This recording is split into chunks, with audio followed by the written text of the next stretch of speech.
Welcome to this special edition of What's Your Goliath, the Black History Legacy Series.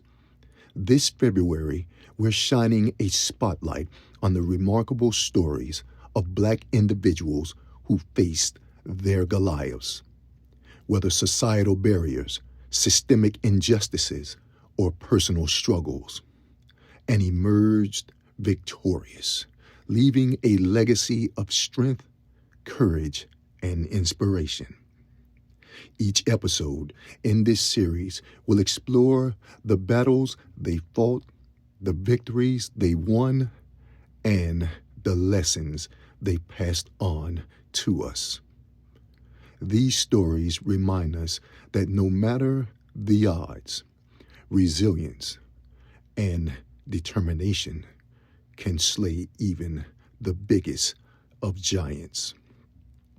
Join us as we honor their legacies and find strength in their stories of overcoming to fuel our own journeys and defy logic. Here, discretion is advised. At first, they said we were dreamers, men with no place in their war. They whispered that we couldn't handle the weight of battle, that we would falter at the first sign of cannon fire. They doubted our courage, our skill, and even our humanity. But we were not deterred. We stood together, shoulder to shoulder, not as strangers, but as brothers united by a single purpose: to prove that freedom was worth fighting for, and that we were equal to the task. When we marched in our uniforms, blue like the sky we fought under, some jeered, others stared in silence, their disbelief painted on their faces. Yet we marched on. We knew that our fight was not just against the enemy of the battlefield, but against the chains of prejudice that bound the hearts and minds of so many. Our trials came early. They refused us equal pay, as if our blood would not stain the same soil as theirs. But we refused to accept less. For us, this was not merely a fight for justice. It was a declaration of our worth. Pay us not a cent, one of them said, until you pay us equally. It was not wealth we sought, it was respect. Then came Fort Wagner. The fortress loomed over the sands, bristling with cannons and guarded by seasoned men. Some called it suicide to attack. But we knew this was our moment.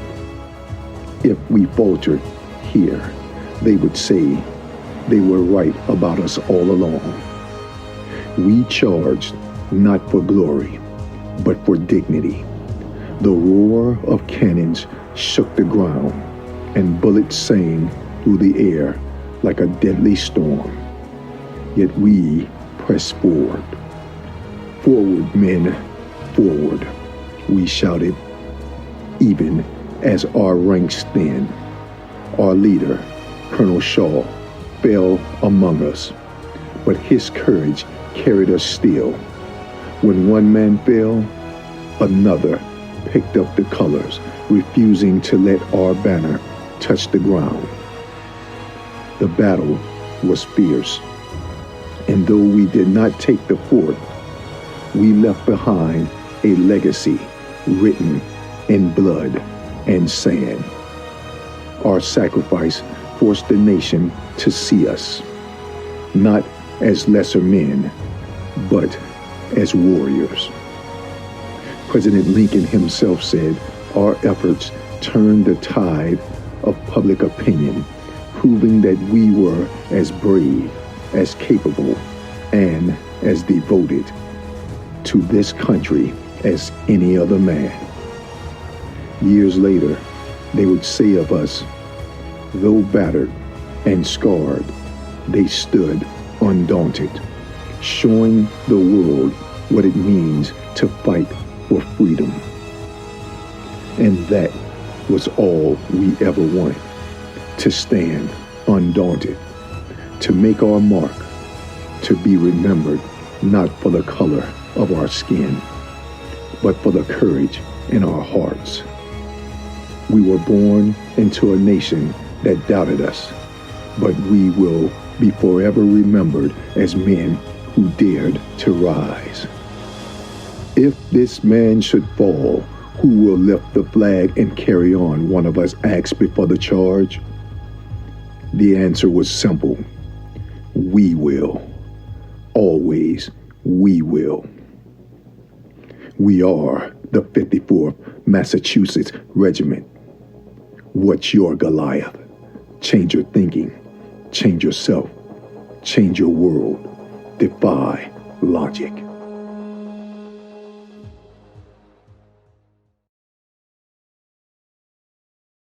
Have a story about overcoming a Goliath by changing your thinking, yourself, and your world? We want to hear from you. Let your story motivate others to face their Goliaths and defy logic.